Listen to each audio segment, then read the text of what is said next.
2.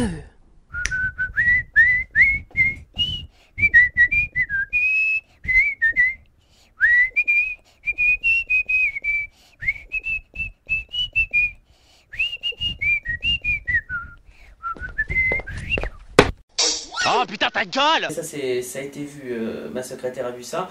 Vous faites bien attention à ce qu'il y ait le pommeau de douche, hein. Ça c'est important. C'est important. Ouais, je veux que ce soit un objet récurrent pour la réunion, ok?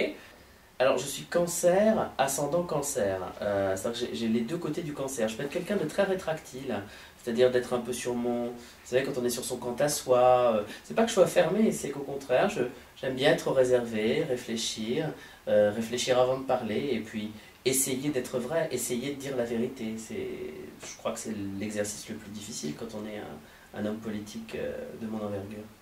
On fait, je crois, un travail de fourmi, on grappille à sa modeste échelle, hein. C'est ce qu'on dit aussi lorsqu'on jette une pièce de 5 centimes à un mendiant.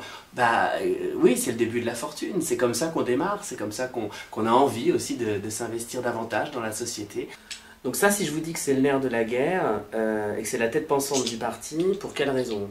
Parce que, effectivement, on n'est pas toujours maître de ce qui se passe à l'extérieur du pays. C'est-à-dire, que se passe-t-il en Syrie, que se passe-t-il à Kaboul, que se passe-t-il en Libye?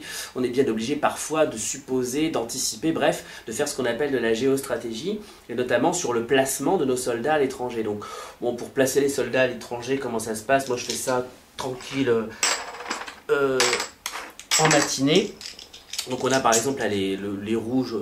Ça peut être les soldats français, les jaunes, on suppose que c'est les Américains, enfin ça vous voyez en fonction des différents conflits. Et vous voyez quoi? Ah, pardon, celui-là est mort.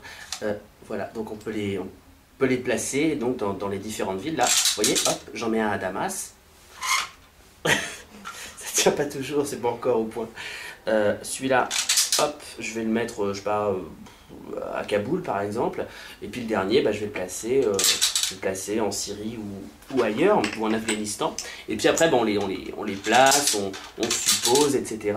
Et puis quand ça marche plus, hop, et voilà. Et donc ils sont morts. Alors normalement c'est entièrement recyclable parce que, vous voyez, grâce à la fente, ça doit tomber dans la boîte.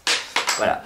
En fait, toute la stratégie de la guerre, elle repose finalement là-dessus. Et c'est vrai que pour moi, ça, c'est un outil majeur, et ce sera un outil majeur aussi pour le futur ou la future ministre de la Défense.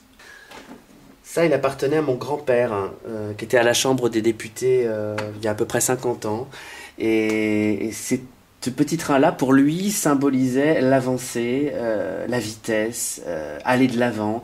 Eh bien, je crois qu'aujourd'hui, je suis dans la même dynamique que mon grand-père, c'est aller de l'avant pour le renouveau de la France. Et c'est pour ça qu'à chaque fois que je vois ce train, ça me remue beaucoup.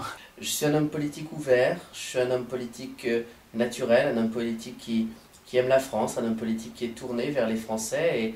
Et aussi, je crois que les Français sont tournés vers moi.